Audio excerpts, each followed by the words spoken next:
নমস্কার বন্ধুরা, master chef মা চ্যানেলে আমি আবার আরেকটা নতুন রেসিপি আপনাদের জন্য নিয়ে চলে এসেছি। আজকে আমি ধনেপাতার ভর্তার একটা খুব টেস্টি রেসিপি শেয়ার করব আপনাদের সাথে। আর আমার ভিডিওটি ভালো লাগলে অবশ্যই আমার চ্যানেলটি লাইক, শেয়ার আর সাবস্ক্রাইব করে দেবেন। প্রথমে আমি এখানে 1 আটির মতো ধনেপাতা নিয়েছি, সেটাকে ভালো করে ধুয়ে আমি রোদে শুকোতে দিয়ে দিলাম।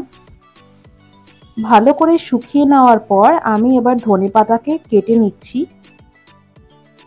এবার আমি তাওয়ার মধ্যে একটু সর্ষের তেল দিয়ে দিলাম। এবার এই সর্ষের তেলের মধ্যে আমি সেই ধনেপাতাটাকে একটু হালকা করে ভেজে নিলাম।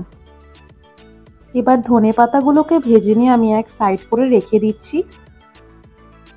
এবার আমি কিছুটা তেঁতুল নিয়েছিলাম, তার সাথে একটু জল অ্যাড করে তার রসটা আমি ভালো করে নিগড়ে বার করে নিচ্ছি। এবার আমি তার মধ্যে 2 চামচ মতো লঙ্কার গুঁড়ো, 1 চামচ মতো হলুদের গুঁড়ো, একটু স্বাদ অনুসার নুন আর 1 চামচ মতো চিনি অ্যাড করে দিচ্ছি। ভালো করে মশলাগুলো মিক্স করে নেওয়ার পর আমি এবার তাওয়ার মধ্যে একটু সর্ষের তেল দিয়ে তার মধ্যে সেই মশলাটা ছেড়ে দিলাম। কিছুক্ষণ ভেজে নিয়ে আমি সেই ধনেপাতার উপরে সেই মশলাটা দিয়ে দিলাম। এবার আমি তাওয়ার মধ্যে 1 চামচ মতো কালো সর্ষে আর মেথি ভালো করে একটু ভেজে নিয়ে সেগুলোকে গ্রাইন্ড করে নিলাম। মশলাটা গ্রাইন্ড করে নেওয়ার পর এবার আমি যে ধনেপাতাটা মশলার সাথে রেখে দিয়েছিলাম সেটাও আমি গ্রাইন্ড করে নিলাম।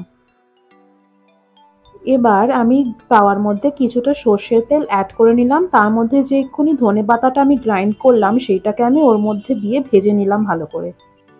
এবার আমি আবার তেল অ্যাড করে তার মধ্যে 4-5টার মতো শুকনো লঙ্কা, তার মধ্যে 1 চামচের মতো কালো সর্ষে, 1 চামচের মতো জিরা আর 4-5টার মতো রসুনের কোয়া দিয়ে দিলাম। সেটা ভালো করে ভেজে আমি সেই ধনেপাতার পেস্টটার উপরেই অ্যাড করে দিলাম। এবার যে মশলাটা আমি গ্রাইন্ড করেছিলাম সেটাও উপর দিয়ে আমি ছড়িয়ে দিলাম। এবার সব কিছু ভালো করে মিক্স করে নেওয়ার পর আমাদের ধনেপাতার চাটনিটা তৈরি হয়ে যাবে। ভর্তাটা আপনারা অবশ্যই ট্রাই করবেন, এটা ঝাল টক মিলিয়ে মিশিয়ে খুবই টেস্টি খেতে। আর আমার ভিডিওটি এতদূর দেখার জন্য ধন্যবাদ।